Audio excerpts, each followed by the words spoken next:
They underestimated the crystal spires of the Zephyrian homeworld stretched toward twin suns, their surfaces reflecting the arrogance of an empire that had conquered 700 worlds. In the highest tower, the Council of Overlords gathered around a holographic display showing a small blue marble spinning lazily in the void. This pathetic rock dares to refuse our terms. Overlord Thane's voice echoed through the chamber, his 4 eyes blazing with indignation. The assembled council members chittered in agreement, their crystalline forms shimmering with shared outrage.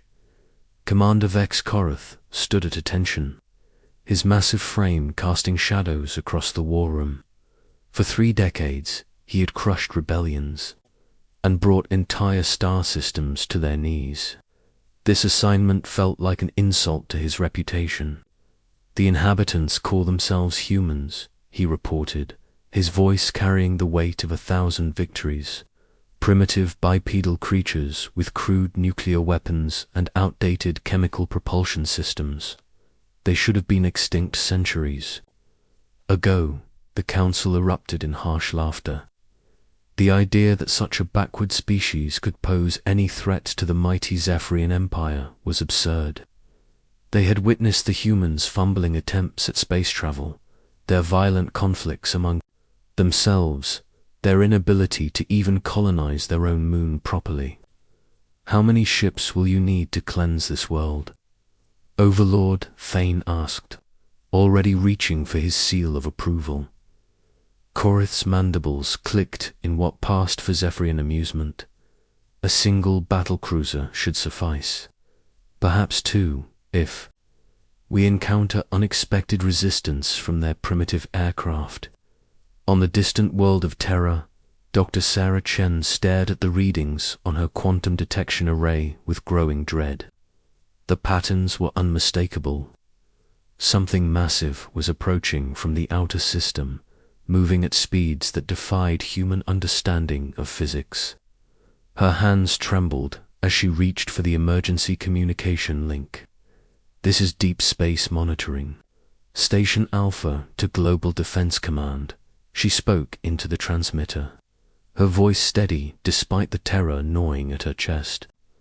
I have multiple contacts approaching from beyond Neptune's orbit.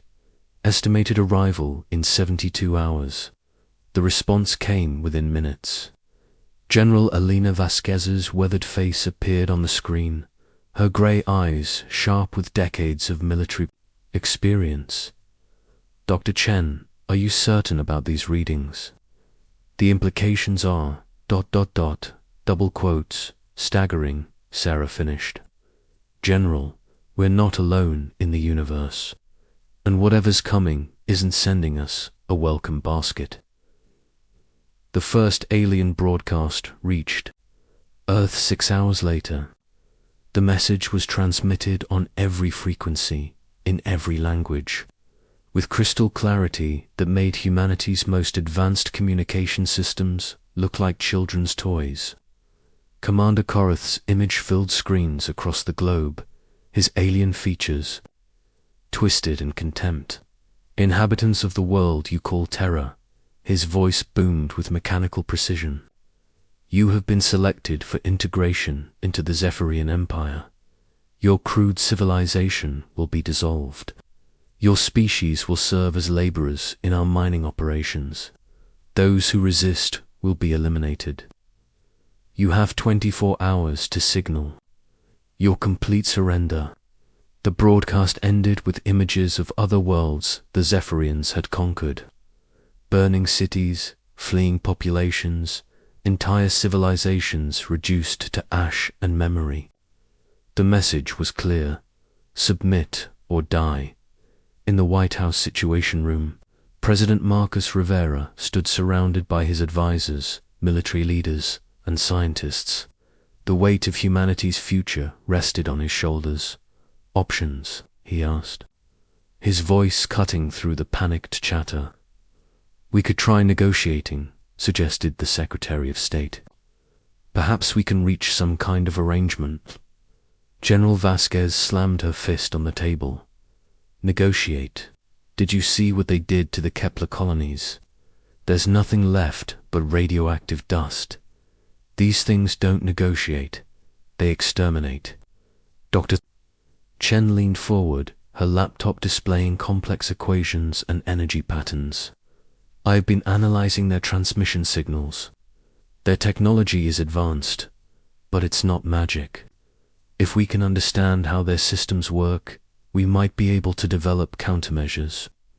President Rivera looked around the room, seeing fear in some faces, determination in others. Ladies and gentlemen, humanity has faced extinction before. We've survived ice ages, plagues, wars, and disasters that should have wiped us out. We're still here because we adapt, we innovate, and we never give up. He turned to General Vasquez. Alina, prepare our defenses. Sarah, I want you working around the clock on their technology. If they want a fight, we'll give them one. They'll never forget. The Zephyrian fleet dropped out of hyperspace like harbingers of doom. 12 massive vessels, each the size of a city, took positions around Earth's orbit. Their hulls gleamed with alien metallurgy, bristling with weapons that could crack continents. Commander Korath stood on the bridge of his flagship, watching the blue world turn slowly beneath him. Still no response to our demands. He asked his communications officer. Nothing but scattered radio transmissions. Commander, they appear to be mobilizing their primitive military forces. Korath's laugh was like grinding stone. Primitive is right. Begin the demonstration. Target their largest population centers. Show them what happens to species that refuse the Empire's generosity. The first energy beams lanced down from orbit, striking military installations across the globe. The Pentagon, the Kremlin, NATO headquarters in Brussels, all reduced to glowing craters in seconds. The attack was surgical, precise, designed to cripple human command and control, without destroying the planet's value as a mining world. But the humans had learned from the Zephyrians' own broadcasts. They had seen how other species fell, how centralized command structures collapsed under the first assault. Humanity had adapted. Deep in the Colorado mountains, backup command centers hummed with activity. General Vasquez coordinated the response. From a bunker designed to survive nuclear war. All units, this is home base. Execute plan, Phoenix. Repeat, execute plan, Phoenix. Across the world, hidden installations came online. Missiles launched from concealed silos, not at the alien ships, but at pre-positioned targets in Earth's upper atmosphere. The explosions created electromagnetic pulses that disrupted the Zephyrians' targeting systems, buying precious time in her laboratory. Dr. Chen worked frantically with fragments of alien technology recovered from the first attack. The energy patterns were unlike anything in human physics, but they followed rules. Everything followed rules. She just had to figure out what they were. Jake, hand me that quantum resonance scanner, she called to her assistant, engineer Jake Morrison. The young man had been working without sleep for 36 hours, his mind racing to understand technologies that shouldn't exist. Doc, I think I've got something, Jake said, his voice hoarse with exhaustion. These energy conduits, they're not just carrying power, they're carrying information. It's like their entire technology is based on conscious interaction with quantum fields. Sarah's eyes widened. Of course, they're not just using quantum mechanics, they're having a conversation with it. Jake, if we can replicate that interaction, we can turn their own weapons against them, Jake finished, grinning despite the desperate circumstances. The breakthrough came at 3:47 a.m. On the second day of the invasion. Dr. Chen's team had successfully reverse-engineered a fragment of Zephyrian energy weapon technology. The device was crude, unstable, and likely to explode if handled incorrectly. It was also the most powerful weapon humanity had ever created. General Vasquez examined the prototype with professional interest. "How many can you build with current resources?" "Maybe a dozen before the power grid fails completely," Jake replied. "But if we can get access to their technology—" "Leave that to me," the general said grimly. "I've got a plan, but it's going to require some very brave volunteers."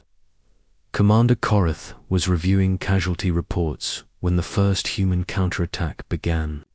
The assault was unlike anything in Zephyrian military doctrine: chaotic, unpredictable, and devastatingly effective.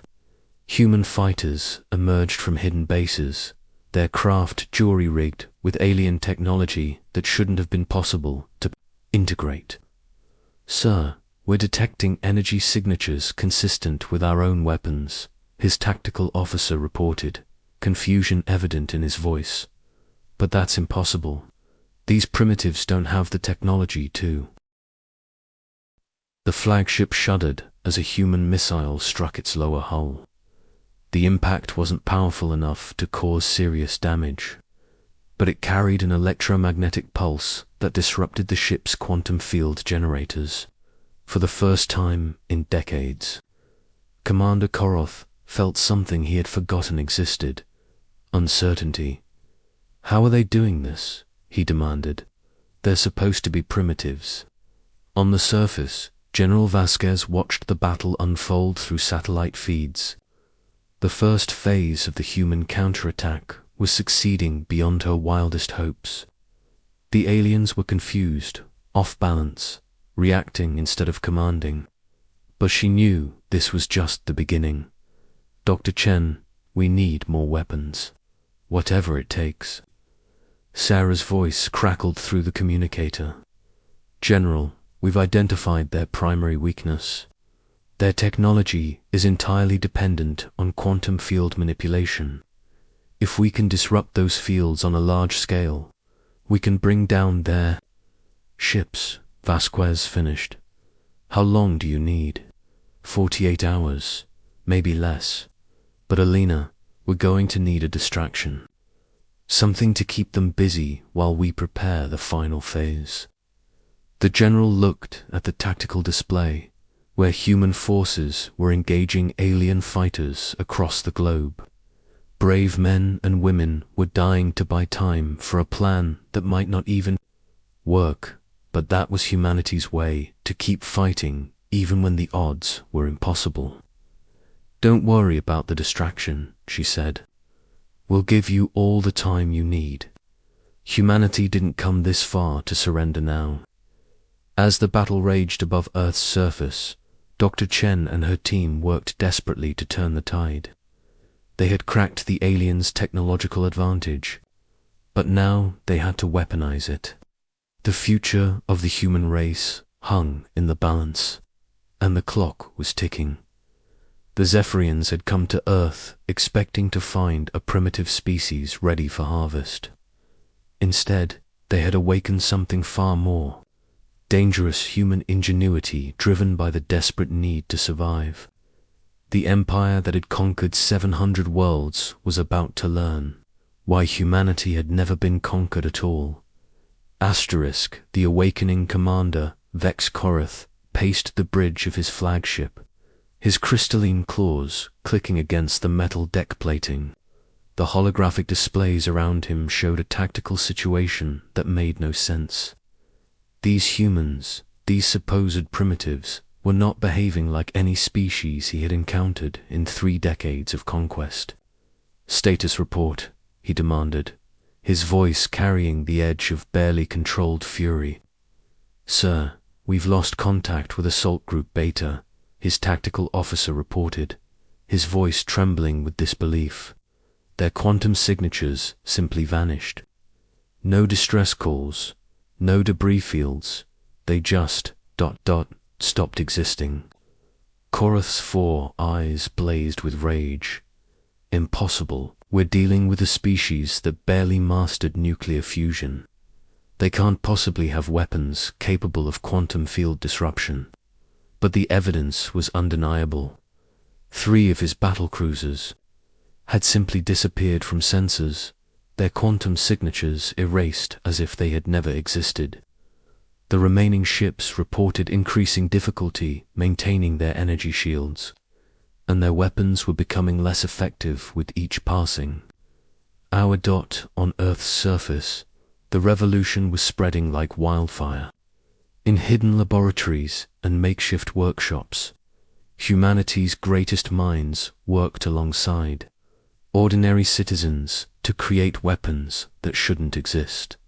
Dr. Sarah Chen's breakthrough had triggered a cascade of innovation that the Zephyrians couldn't have predicted. Jake Morrison stood in what had once been a car manufacturing plant, now converted into a production facility for quantum disruptor weapons. The assembly line hummed with activity as workers who had been making automobiles the week before now crafted devices that could tear apart alien warships. "How many units can we produce in the next 6 hours?" he asked his production manager, a grizzled woman named Maria Santos, who had run the plant for 20 years. "If we push the workers to their limits and ignore safety protocols." "Maybe 50, she replied, wiping grease from her hands with a rag. "But Jake, these things are unstable. One wrong move and we'll crater half the city." Jake nodded grimly. "Better than letting the aliens crater the whole planet. Keep the line running. Humanity's counting on us." The breakthrough had come from an unexpected source. Dr. Chen had been analyzing the quantum signatures of captured alien equipment when she realized something crucial. The Zephyrians' technology was actually less advanced than it appeared. They had discovered quantum field manipulation millennia ago and had never bothered to improve it. Relying on brute force rather than elegant solutions, human science, while newer, was more flexible. Humanity's tendency to question everything, to take apart and rebuild, to never accept that something was impossible, had given them an edge that aliens couldn't comprehend. "Sarah, we're getting reports from all sectors." General Vasquez's voice crackled through the communication system. "The quantum disruptors are working better than expected. We've destroyed 7 alien ships and damaged countless others. But they're adapting. Their next wave is going to be much stronger." Dr. Chen looked up from her calculations, her eyes red with exhaustion but burning with determination. "Alina, I need you to coordinate a simultaneous attack on all their remaining ships. The disruption field will only work if we can overload their quantum matrices at the same time. That's going to require perfect timing across the entire globe," the general replied. "We're talking about coordinating attacks from every continent simultaneously." "Then we'd better get started," Sarah said, turning back to her equations. "Because if this doesn't work, we won't get another chance." The plan was audacious even by human standards. Every remaining quantum disruptor would be fired at precisely the same moment, creating a cascade effect that would collapse the aliens' quantum field generators. It was all or nothing, and failure meant the extinction of the human race. Commander Korath received the first reports of the coordinated attack while reviewing casualty lists. The numbers were staggering: over half his fleet destroyed or severely damaged by a species that shouldn't have been able to scratch his ship's hulls. His mandibles clicked with rage as he realized the scope of his miscalculation. "Sir, we're detecting massive energy buildups across the planet's surface," his sensor operator reported. "It appears the humans are preparing for a coordinated assault." Laugh was bitter. "Let them come. Order all ships to maximum power." We'll show these primitives what happens when they challenge the might of the Zephyrian Empire. But as he watched the tactical display, doubt crept into his mind. These humans had already demonstrated capabilities that defied everything he knew about their species. They had adapted alien technology in ways that should have been impossible, turned their own weakness into strength, and fought with a ferocity that reminded him of stories from the Empire's ancient past. On the surface, the final preparations were complete. Jake Morrison stood in a control bunker deep beneath the former automobile plant, his hands poised over the firing controls. Around the world, hundreds of other operators waited for the same signal. All stations, this is home base. General Vasquez's voice echoed through communication systems across the globe. Prepare for synchronized fire. On my mark, humanity shows the galaxy what we're made of. Dr. Chen watched the countdown timer on her screen, her heart pounding with the weight of the moment. Everything they had worked for, everything they had sacrificed, came down to the next 60 seconds. 30 seconds, the general announced. In the depths of space, Commander Korath watched his sensors with growing alarm. The energy buildup on the planet's surface was unlike anything in Zephyrian records. The humans were channeling power levels that should have been impossible for their technology. 20 seconds. Jake Morrison's finger hovered over the firing button. Around him, his team of former auto workers turned weapons manufacturers held. Their breath, they had come so far from their ordinary lives, transformed by necessity into the architects of humanity's survival. 10 seconds. Sarah Chen closed her eyes, running through the calculations one more time. The quantum field equations were perfect, the timing was precise, and the power levels were sufficient. It should work. It had to work. 5.4.3.2.1. Fire. The sky above Earth erupted in light as hundreds of quantum disruptors fired simultaneously. The energy beams lanced upward, each one carrying the hopes and dreams of an entire species. They struck the alien ships at precisely the same moment, creating a resonance cascade that tore through the Zephyrian fleet's quantum field generators. Commander Korath watched in horror as his ships began to tear themselves apart. The quantum matrices that powered their weapons, shields, and propulsion systems collapsed in a cascade of failure. One by one, the mighty vessels of the Empire fell silent, their crews trapped inside metal tombs, drifting in the void. Impossible, he whispered, his voice echoing through the suddenly quiet bridge. They were supposed to be primitives. The battle was over in minutes. The surviving Zephyrian ships, those few that had escaped the quantum cascade, fled the system in panic. For the first time in the Empire's history, they had been defeated not by a superior force, but by the ingenuity and determination of a species they had dismissed as worthless. On Earth, the celebration was muted by exhaustion and loss. Millions had died in the conflict. Entire cities lay in ruins, and the planet's infrastructure was shattered. But humanity had survived. More than that, they had proven something to themselves and to the galaxy. They were not a species to be underestimated. General Vasquez stood in the ruins of what had once been New York City, watching the sunrise paint the sky in shades of orange and gold. The alien ships were gone, but their wreckage littered the landscape, a testament to humanity's refusal to surrender. Dr. Chen, she spoke into her communicator, what's our status on the quantum technology? Sarah's voice crackled through the speaker, exhausted but triumphant. We've secured enough alien technology to reverse engineer their entire fleet. Alina, we're not just survivors anymore. We're a spacefaring species. The implications were staggering. Humanity had not only defeated the Zephyrians, but had captured their technology. The species that had been scheduled for extinction was now equipped with the tools to reach the stars. Jake Morrison emerged from the bunker, blinking. In the sunlight, around him, his team of workers celebrated their victory with quiet pride. They had gone from making cars to making weapons that could destroy ships. It was a transformation that epitomized humanity's greatest strength, the ability to adapt and overcome. "What happens now?"